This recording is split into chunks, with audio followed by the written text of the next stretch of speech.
मत्ती की इंजील बाब 4। तब रूह यसू को जंगल में शैतान से आजमाने के लिए ले गई। यसू ने 40 दिन और 40 रात कुछ ना खाया। तब उसे बहुत भूख लगी। तब उसका इम्तहान लेने के लिए शैतान ने आकर कहा, अगर तू खुदा का बेटा ही है तो उन पत्थरों को हुक्म कर कि वो रोटियां बन जाओ। यसू ने उसको जवाब दिया, सहीफा में लिखा है कि इंसान सिर्फ रोटी से ही नहीं जीता बल्कि खुदा के हर एक कलाम से जो उसने कही। तब शैतान यसू को मुकद्दस शहर यरूशलेम में ले जाकर हैकल के इंतहाई बुलंद जगह पर खड़ा करके कहा, अगर तू खुदा का बेटा है तो नीचे कूद जा, क्योंकि इसलिए कि सैफा में लिखा है, खुदा अपने फरिश्तों को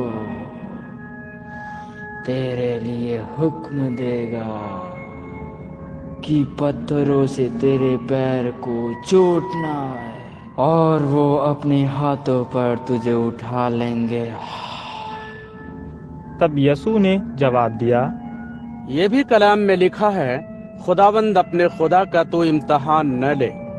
फिर उसके बाद शैतान यसू को किसी पहाड़ की ऊंची चोटी पर ले जाकर दुनिया की तमाम हुकूमतों को और उनकी शान व शौकत को दिखाया।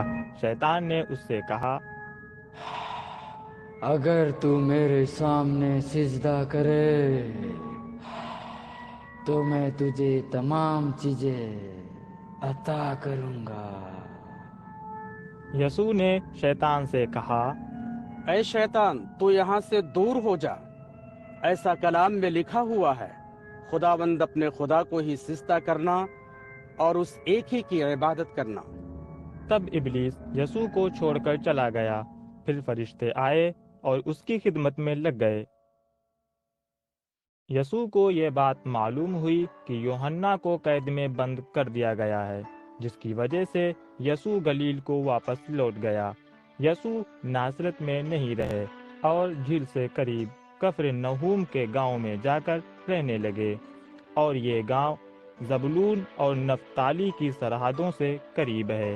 यसाया नबी के जरिए से खुदा की कही हुई बात इस तरह पूरी हुई, ज़ुबूलून सरहद, नफ्ताली सरहद, समंदर की तरफ जाने वाली सड़क के किनारे की ज़मीन, यरदन नदी के पश्चिम सरहद, गलील के गैर यहूदी लोगों को देखो।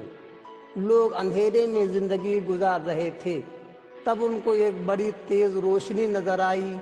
कब्र की तरफ खप अंधेरे मुल्क में ज़िंदगी गुजारने वाले उन लोगों के लिए रोशनी नसीब हुई। उस दिन से यसू मुनादी देना शुरू किया।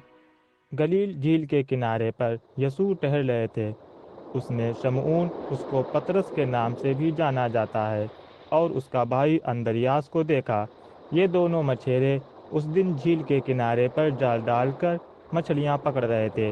यसू ने उनसे कहा, आओ मेरे पीछे हो लो, मैं तुमको दूसरी तरह का माहीगीर बनाऊंगा। तुमको जो जमा करना है वो मछलियां नहीं बल्कि लोगों को। फौरन शमऊन और अंदरियास अपने जालों को छोड़कर उसके पीछे हो लिए। यसू गलील की झील के किनारे आगे चलने लगे तो जब्दी के दो बेटे याकूब और यूहन्ना दोनों को देखा। वो दोनों अपने बाप जब्दी के साथ कश्ती पर सवार थे, और वो मछलियों का शिकार करने के लिए अपने जालों की मरम्मत कर रहे थे। यसू ने उनको बुलाया।